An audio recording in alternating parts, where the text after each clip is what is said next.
Bonjour à tous et bienvenue dans Voyons voir. Dans ce numéro, direction Montélimar. C'est à quelques kilomètres dans la commune d'Alba-la-Romaine qu'un musée archéologique nouvelle génération a ouvert ses portes il y a 5 ans.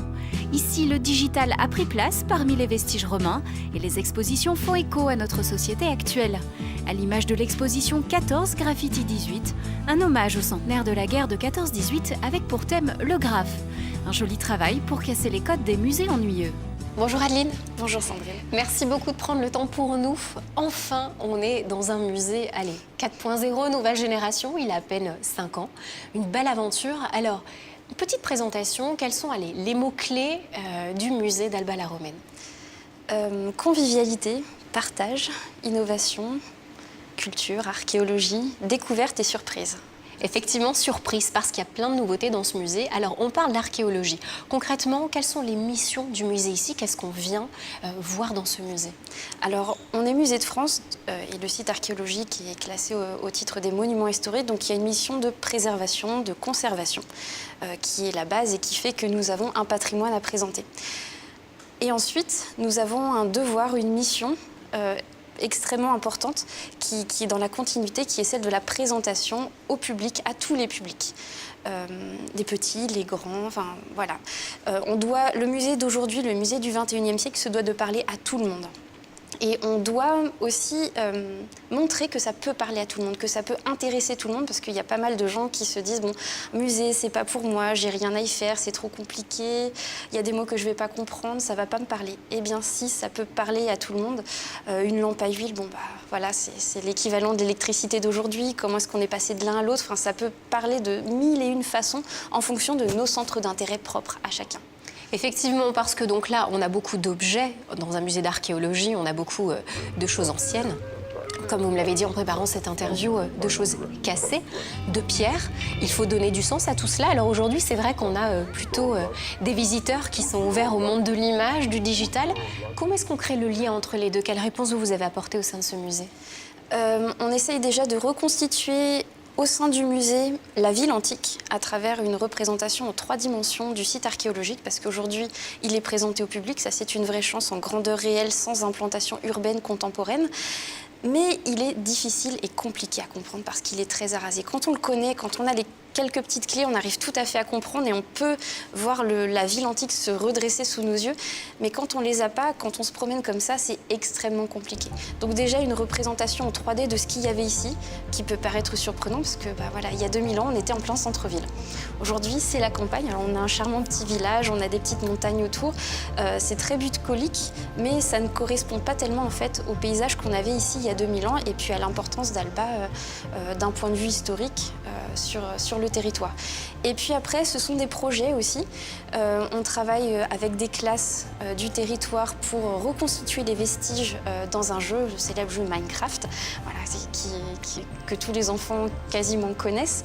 Et puis, pas mal d'autres petites choses, des reconstitutions d'objets, des travaux sur des objets, notamment avec une statue impériale qui a été remodélisée, étudiée jusque dans ses moindres particules pour pouvoir lui créer un socle sur mesure, ce qui est une chose unique et qui a été complètement expérimentale.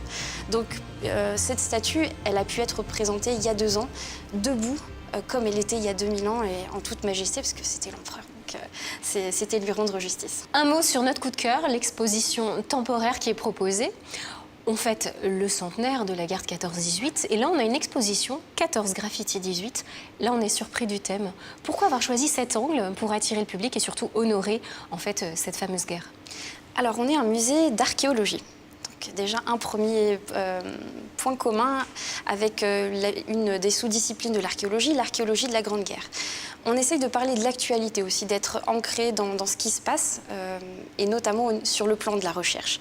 L'archéologie de la Grande Guerre, c'est une discipline très récente qui s'est vraiment développée depuis les années 80.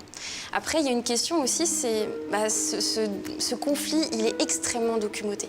On a beaucoup de journaux de poilus qui ont été publiés ces dernières années, des journaux, enfin de la presse qui a beaucoup écrit là-dessus pour faire le lien entre le front et l'arrière, des vidéos, même des premiers films, des objets, on a énormément, c'est foisonnant. Mais dans tout ça, qu'est-ce que peut apporter l'archéologie? Eh bien des choses qui sont un peu occultées, mises de côté, notamment dans la vie quotidienne. Dans la vie quotidienne, c'est-à-dire la vie, la mort, le tourisme aussi, la façon de passer son temps. Donc, ce qu'on a choisi, c'est de parler du tunnel de Naour, qui était un tunnel dans lequel les soldats, en permission, en pause, en repos, venaient faire un petit tour dans ces tunnels, rechercher un petit peu de calme. Et ils ont passé un peu de temps, donc ils y ont laissé des traces, des signatures. Ces signatures, l'archéologie, elle, peut les étudier, recroiser avec des fichiers, des noms, des dates, des vies personnelles pour dire « Ah, il est passé là à ce moment-là » et recréer un peu leur parcours. Et c'est vrai que pour certains, c'est extrêmement émouvant. Et l'archéologie n'a pas l'habitude de se confronter à ce devoir de mémoire et elle y participe pour rendre finalement à toutes ces familles les soldats qui ont été perdus, mais vraiment perdus, qui ont été oubliés dans ces batailles, dans ces boucheries. Et ça, c'est une mission qui est extrêmement belle et à laquelle on essaye de participer, de s'attacher, de rappeler l'évolution aussi de l'archéologie qui continue aujourd'hui et qui continuera sûrement encore après. Voilà. Effectivement, et qui continuera grâce à vous. Merci beaucoup, Adeline. On va aller voir ça. En parallèle des expositions, l'équipe du musée d'Al vous propose des ateliers ludiques et parfois décalés. Le temps de rejoindre l'un d'entre eux, direction Pont-en-Royant, niché à l'entrée du parc naturel régional du Vercors, où se trouve le musée de l'eau. Quel meilleur endroit pour un musée de l'eau qu'à la confluence de deux rivières. À Pont-en-Royant, la Bourne et la Vernaison se croisent au pied du musée. Ouvert depuis 2002, il traite de l'eau sous tous ses aspects.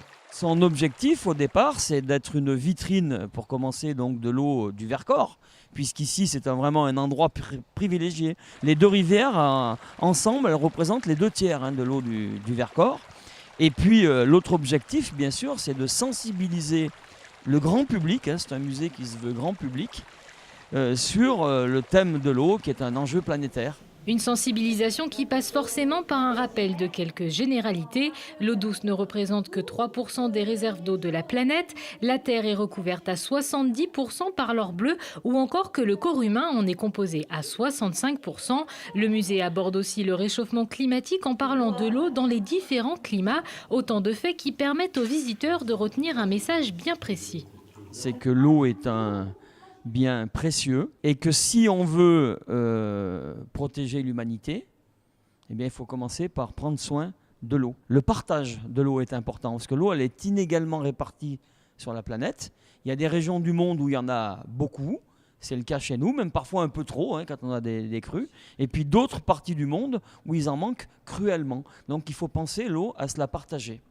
Autre particularité du musée, un bar à eau. Ici, on trouve des bouteilles d'eau en verre du monde entier. En 2002, la collection comprenait 100 bouteilles. Aujourd'hui, il y en a plus de 1800.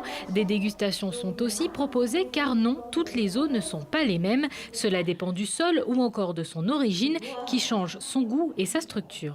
Alors, il y a déjà toute une différence entre, par exemple, il y a des eaux perlées, il y a des eaux gazeuses et il y a des eaux pétillantes.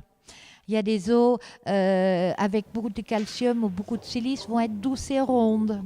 Il y a des eaux qui sont même un peu grasses. Il y a des eaux qui sont sèches. Il y a des eaux avec des goûts métalliques. Voilà. Il y a tellement de différentes sortes d'eau qu'on ne connaît pas. Et c'est ça aussi notre vocation, de vous faire connaître des différentes sortes d'eau. En moyenne, le musée de l'eau accueille entre 35 et 40 000 visiteurs par an. La moitié d'entre eux viennent de la région, de Grenoble, Valence, Saint-Étienne ou encore Lyon. Nous sommes de retour sur le site antique d'Alba-la-Romaine dans la Drôme. Au programme, la découverte de son musée archéologique et de ses animations innovantes et décalées. Adeline, deuxième vie ici au musée, ce sont ces ateliers proposés pour les enfants à partir de 4 ans. Oui. Concrètement, qu'est-ce que vous essayez de transmettre durant ces ateliers? Parce que j'ai la plaquette, c'est marqué. On va au musée, c'est de la bombe, voilà. Oui. Alors comment est-ce qu'on rend ça intéressant pour ces petits bouts? Déjà en faisant en fait un parallèle avec ce qu'ils connaissent, avec leur quotidien, avec ce qu'on vit aujourd'hui, même ça parle même aux parents. Donc c'est de la bombe, les graffitis, on en croise un peu partout. C'est quelque chose qui interpelle, quelque chose auquel les enfants sont confrontés, peut-être plus les adolescents aussi. Et de confronter ça avec l'Antiquité, dire c'est la question que posait Sophie tout à l'heure, est-ce que dans l'Antiquité romaine il y avait des graffitis d'après vous? La plupart au début ont répondu non quand même. Eh bien oui, et en fait finalement il y a des choses qui ne changent pas, il y a des choses sur lesquelles on peut faire des parallèles pour partir dans l'Antiquité, revenir aujourd'hui. Donc le but c'est vraiment de créer une passerelle entre l'Antiquité et aujourd'hui pour montrer ce qui a changé, ce qui n'a pas changé et montrer que c'est intéressant et que ça peut vraiment parler à tout le monde. On a l'impression maintenant que c'est le musée qui s'adapte à son public. Et c'est pas le public qui vient dans un musée où on a les codes du musée, on est silencieux, on regarde, on se tait, on lit, on apprécie ce que l'on voit ou pas. Mais on a l'impression que les codes sont complètement bouleversés. Est-ce que vous le ressentez depuis quelques années, notamment avec les nouveaux médias qu'on a, le numérique, ces choses-là? Complètement. De toute façon, si on ne fait pas cet effort, personne ne viendra au musée, personne ne viendra découvrir ce qu'il y a, il n'y a pas d'intérêt, ou alors juste des personnes très curieuses d'archéologie qui ont déjà ces codes. Là, le but, c'est vraiment de dire il n'y a pas forcément besoin de ces codes pour apprécier ce qu'on peut trouver là. On peut les faire parler autrement aussi. Des graffitis romains, oui, ça peut être quelques lettres, ça peut être un dessin, mais en quoi est-ce que ça peut nous parler aujourd'hui? En quoi ça peut faire écho? Et là, tout de suite, on se rend compte que ça parle à un public beaucoup plus large que simplement des archéologues qui étudient l'Antiquité et qui restent dans l'Antiquité. Le musée nous parle d'histoire, mais il est bien ancré dans sa vie de tous les jours. Et d'ici quelques jours, il y aura la Nuit européenne des musées. Qu'est-ce que là vous concoctez? Allez, 2-3 petites surprises peut-être sur le planning pour attirer les visiteurs jusqu'à Alba la Romaine. Le musée va être plongé dans l'obscurité, donc on va faire des visites à la torche de l'exposition temporaire qui, vous l'avez vu, s'y prête très très bien. Puis avec un petit côté cocon dans une grotte, moi je trouve que c'est génial. Sachant que Vallon-Bornac n'est pas très loin, donc voilà, on attend de faire les deux. Voilà, donc dans le théâtre antique, on va organiser donc une pièce de théâtre qui est produite par le groupe amateur de la compagnie Émilie Valentin. Donc sur un thème très d'actualité, le sexisme, le féminisme, mais aussi en lien avec notre exposition, puisque pendant cette représentation, les acteurs vont graffer pour marquer leurs revendications. Donc voilà, encore une fois, on fait un lien avec l'exposition et puis un petit peu de convivialité, ça fait pas de mal. Donc il y aura un repas proposé avec un porcelet à la broche, des burgers, voilà, tout sous ce grand parvis, avec un soleil, on l'espère, au rendez-vous et puis une petite ambiance sympa. Effectivement, toute la chaleur et le bien-être ardéchois. Alors d'ici les mois à venir, quel challenge vous allez essayer de vous poser ici au musée? Je crois qu'on parle de réalité virtuelle. Oui. Là aussi, peut-être des choses à annoncer. On va essayer de proposer une visite qui est de la ville antique, reconstituée dans le jeu Minecraft, donc en visite virtuelle avec des lunettes de reconstitution. Il y a quelques petits défis techniques à relever, mais c'est une question de mois, de semaines, c'est rien de bien long, d'insurmontable. De toute façon, il faudra qu'on trouve une solution technique. En tout cas, le rendez-vous est donné, c'est ce qu'on a vu. Je pense qu'il faut s'attendre à tout ici à ce musée archéologique. Merci infiniment Adeline, merci beaucoup. D'ici quelques jours, la Nuit européenne des musées vous permettra de redécouvrir les musées sous un autre angle, alors profitez-en. Plus de 350 adresses dans votre région à découvrir le 19 mai.